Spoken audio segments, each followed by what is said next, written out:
It is now over 200 years since the latter day of the law began.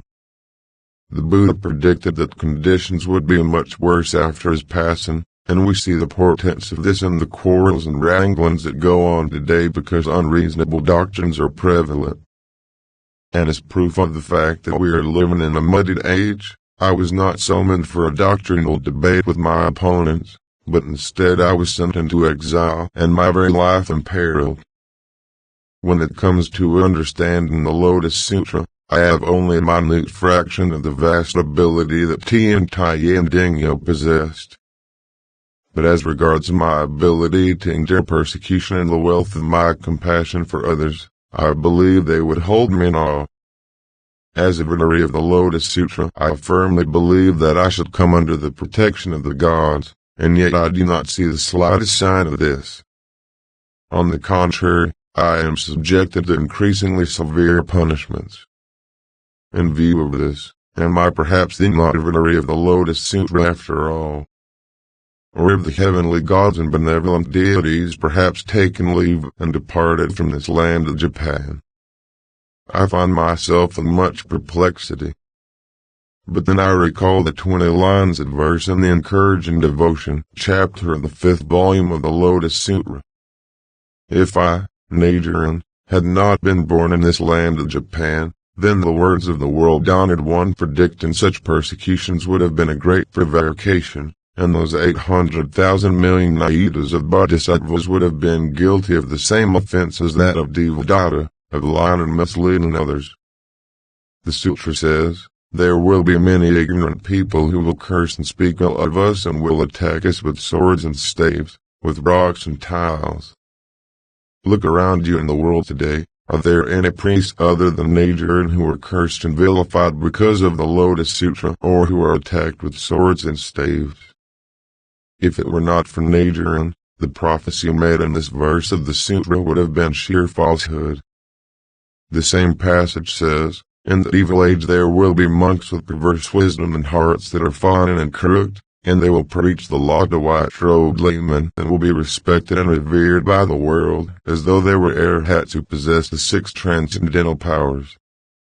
If it were not for the priests of the Nembutsu, Zen, and precept schools of our present age, then the world-honored one would have been a teller of great untruths. The passage likewise says, "Because in the midst of the great assembly, they will address the rulers, high ministers, Brahmins, and householders, slandering and speaking evil of us." If the priests of today did not slander me to the authorities and have them condemn me to banishment, then this passage in the sutra would have remained unfulfilled. Again and again we will be banished, says the sutra. But if Nichiren had not been banished time and again for the sake of the Lotus Sutra, what would these words again and again have meant? Even Tian Taiyan Dingyo were not able to fulfill this prediction represented by the words again and again, much less was anyone else. But because I have been born at the beginning of the latter day of the law, the age of fear and evil described in the sutra, I alone have been able to live these words. As other examples of prophecies that were fulfilled, in the Buddha's successor's sutra it is recorded that the world-honored one said that 100 years after his passing a ruler named Ashoka the Great would appear. In the Maya Sutra he said that 600 years after his passing a man named Bodhisattva Nagarjuna would appear in southern India. And in the Great Compassion Sutra he said that 60 years after his passing a man named Madhyantaka would establish his base in the Dragon Palace. All of these prophecies came true. Indeed, if they had not, who would believe in the Buddha's teachings? Thus the Buddha decided the time when the devotee of the Lotus Sutra should appear, describing it as an age of fear and evil, the latter age hereafter, when the law is about to perish, and the last 500-year period, as attested by the 2 Chinese versions of the Lotus Sutra, the Lotus Sutra of the Correct Law and the Lotus Sutra of the Wonderful Law. At such a time, If the three powerful enemies predicted in the Lotus Sutra did not appear, then who would believe in the words of the Buddha? If it were not for Nichiren, who could fulfill the Buddha's prophecies concerning the victory of the Lotus Sutra? The 3 schools of southern China and 7 schools of northern China, along with the 7 major temples of Nara, were numbered among the enemies of the Lotus Sutra in the time of the middle day of the law. How much less can the Zen, precepts, and Nembutsu priests of the present time hope to escape a similar label? With this body of mine, I have fulfilled the prophecies of the sutra. The more the government authorities rage against me, the greater is my joy. For instance, there are certain Hinayana bodhisattvas, not yet freed from delusion, who draw evil karma to themselves by their own compassionate vow. If they see that their father and mother have fallen into hell and are suffering greatly, they will deliberately create the appropriate karma in hopes that they too may fall into hell and share and take their suffering upon themselves. Thus suffering is a joy to them. It is the same with me in fulfilling the prophecies. Though at present I must face trials that I can scarcely endure, I rejoice when I think that in the future I will escape being born into the evil paths. And yet the people doubt me, and I too have doubts about myself. Why do the gods not assist me? Heavenly gods and other guardian deities made their vow before the Buddha. Even if the victory of the Lotus Sutra were an ape rather than a man, they should address him as the victory of the Lotus Sutra and rush forward to fulfill the vow they made before the Buddha. Does their failure to do so mean that I am in fact not the victory of the Lotus Sutra? This doubt lies at the heart of this piece I am writing. And because it is the most important concern of my entire life, I will raise it again and again here, and emphasize it more than ever, before I attempt to answer it. Prince Kai Chao in his heart had promised to give the Lord of Tzu the precious royal sword that he wore. Therefore, when he later found that the Lord of Tzu had died, he placed the sword on his grave. Wang Shu, having drunk water from a river, carefully tossed a gold coin into the water as payment. Hong Yan, finding that his lord had been killed, cut open his stomach and inserted his lord's liver in it before he died.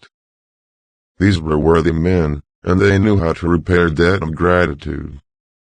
How much more so, then, should this be the case with great sages like Shariputra and Mahakashyapa, who observed every one of the 250 precepts and the 3,000 rules of conduct, and had cut themselves off from the illusions of thought and desire, and separated themselves from the threefold world. They were worthy to be the leaders of Brahma, Shakra, and the other heavenly gods, in the eyes of all living beings. During the first 40 and more years of the Buddha's preaching, these men were disliked and pushed aside with admonitions that they could never attain Buddhahood. But when they had tasted the medicine of immortality in the Lotus Sutra, they were like scorched seeds that sprout, a shattered rock joined together again, or withered trees that put forth blossoms and fruit. Through the Lotus Sutra, it was revealed that they would attain Buddhahood after all, though they had yet to enter the 8 phases of a Buddha's existence. How, then, can they not do something to repay the profound debt of gratitude that they owe to the sutra? If they do not do so, they will show themselves to be inferior to the worthy men I mentioned earlier and, in fact, be no more than animals who have no understanding of a debt of gratitude. The turtle that Maopao saved did not forget to repay the kindness of the past. The great fish of Kain Pong, in order to repay the man who had saved his life, presented a bright jewel in the middle of the night. Even these creatures understood how to repay a debt of gratitude, so why shouldn't men who were great sages? The Venerable Ananda was the second son of King Ranodana, and the Venerable Rahula was the grandson of King Shuddhodana. Both men were born into very distinguished families and even attained arhatship. However, they were declared to be unable to attain Buddhahood. And yet, during the 8-year assembly at Eagle Peak, when the Lotus Sutra was preached, It was revealed that they would become Buddhas with names such as the Thus Come One Mountain Sea Wisdom, Unrestricted Power King, and the Thus Come One Stepping on Seven Treasure Flowers.